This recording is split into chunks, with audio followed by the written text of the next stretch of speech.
Jamais on ne l'avait traité de façon aussi abominable. Jamais il n'avait éprouvé semblable colère. Mais bientôt ses forces l'abandonnèrent, ses yeux se voilèrent. Il ne vit pas le train s'arrêter. Il ne s'aperçut pas qu'on le jetait dans un wagon de marchandises. Lorsqu'il revint à lui, il se rendit compte vaguement que sa langue lui faisait mal et il se sentit secoué. À un croisement, la locomotive jeta un cri rauque. Buck comprit alors dans quel genre de locomotive. Voici maintenant le 3e épisode consacré à l'atelier Minute Cosette, proposé aux enfants de l'ITEP Saint-Antoine de Chinon, par Isabelle Bulide, psychologue, et Céline Thévenet, professeure des écoles.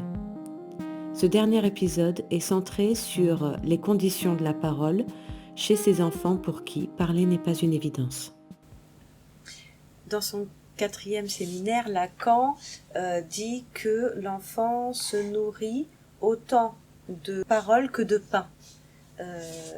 Qu'est-ce que ça t'évoque ? Est-ce que ça t'évoque quelque chose ?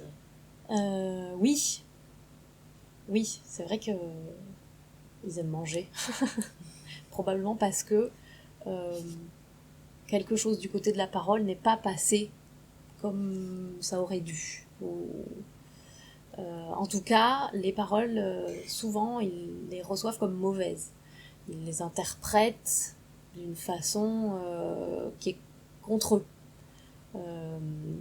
Et donc, c'est délicat, cette question de la parole. Il faut vraiment y réfléchir à 2 fois quand on s'adresse à eux, parce qu'ils ont tendance à prendre les choses de travers.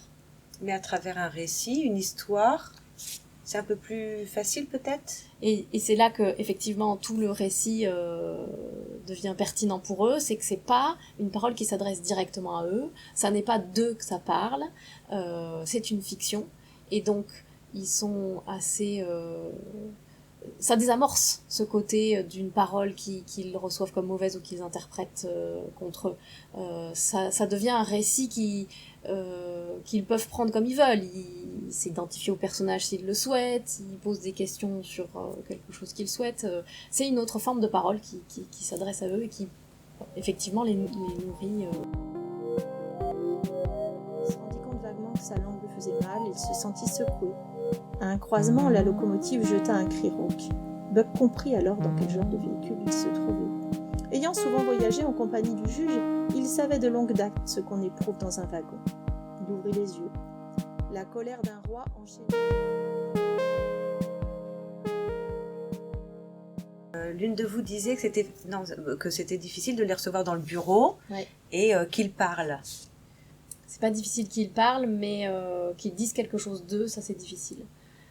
Si on leur pose la question de là je vois que ça va pas trop en ce moment, explique-moi, ça c'est difficile pour eux de dire. Ou même qu'est-ce que tu faisais tout à l'heure à la récréation, est-ce que tu peux me dire à quoi tu jouais ça c'est difficile. Il y a quelque chose du côté de la subjectivité, de l'énonciation qui est difficile quand on pose la question frontalement. Et là au fond, ce qui se passe, c'est que les choses se font, mais pas frontalement.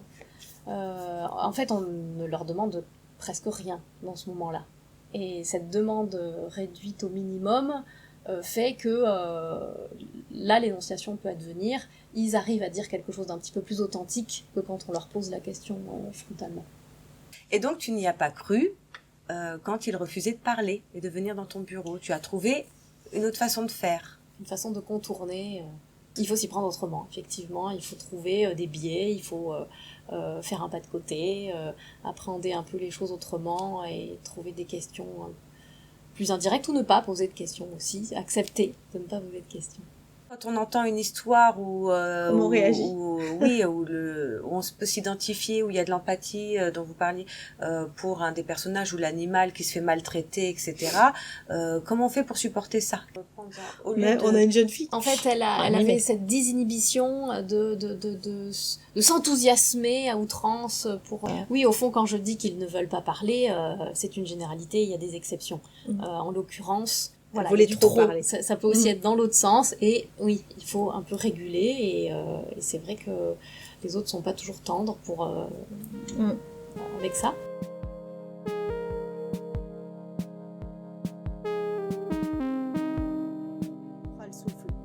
L'homme approuva d'un grognement. Buck avait accepté la corde avec sa dignité habituelle. Bien sûr, c'était pour lui quelque chose de nouveau, mais il faisait confiance aux êtres humains. Il leur attribuait une sagesse bien supérieure à la sienne. Cependant, lorsque les extrémités de la corde furent dans les mains de l'homme, il fit entendre un grondement. Il exprimait ainsi son mécontentement. Dans son orgueil, il croyait que de sa part, un simple grondement valait un ordre.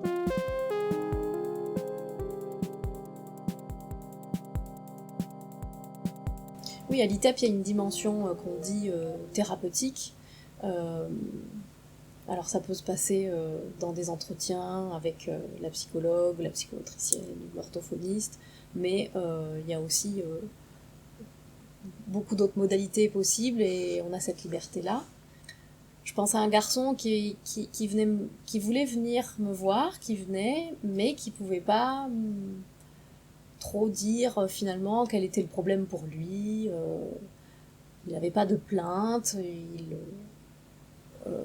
voilà, il pouvait dire qu'il était ici parce que il avait été exclu de l'école, mais c'était pas plus que ça, il pouvait pas en dire plus que ça. Et il était aussi en Minute Cosette. Et un jour, on lit L'île du crâne, qui est une histoire plutôt fantastique, où il est question de magie, et il dit en Minute Cosette, il fait le lien avec un moment chez lui, il dit qu'il entend des bruits chez lui alors qu'il n'y a rien qui fait du bruit. Et il parle aussi du paranormal. Il dit on croit au paranormal.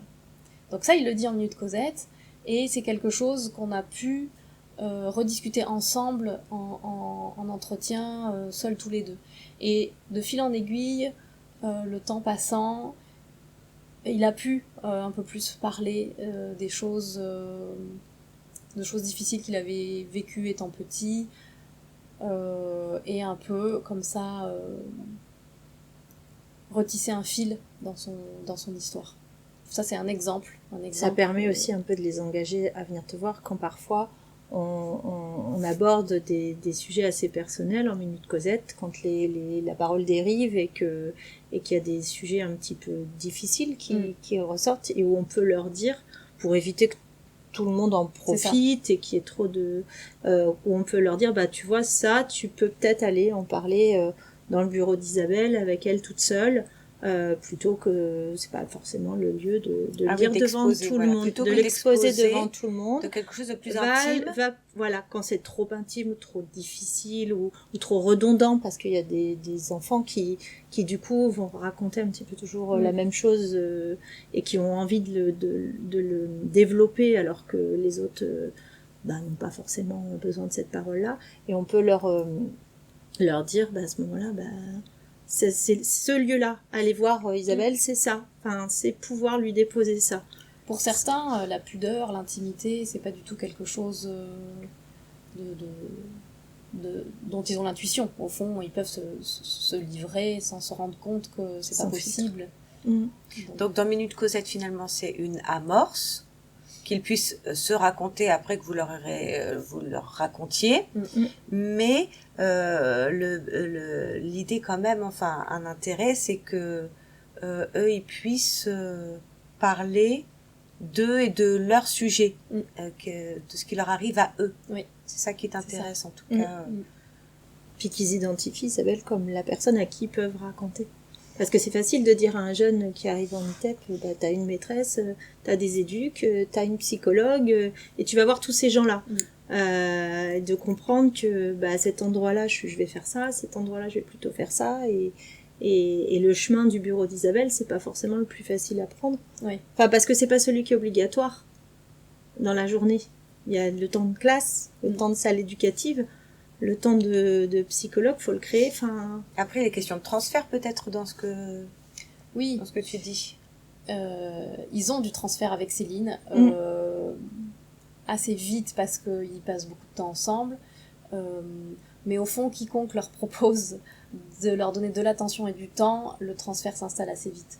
Et ils viennent facilement dans mon bureau. Mais ils savent pas toujours pourquoi faire. Et c'est vrai que Minute Cosette, c'est un lieu de plus pour c'est peut-être même le lieu où ça va s'amorcer plus facilement, cette subjectivité, cette énonciation qui n'est pas facile pour eux. Peut-être le petit plus, ce serait d'imaginer que la personne qu'ils vont voir pour parler, elle pourrait en savoir un petit peu quelque chose de ce qui leur arrive. C'est ça. D'avoir c'est important de plus savoir, que juste l'attention qu'elle leur porte et qu'elle peut s'intéresser à eux, c'est qu'elle pourrait en savoir quelque chose. C'est un sujet supposé savoir.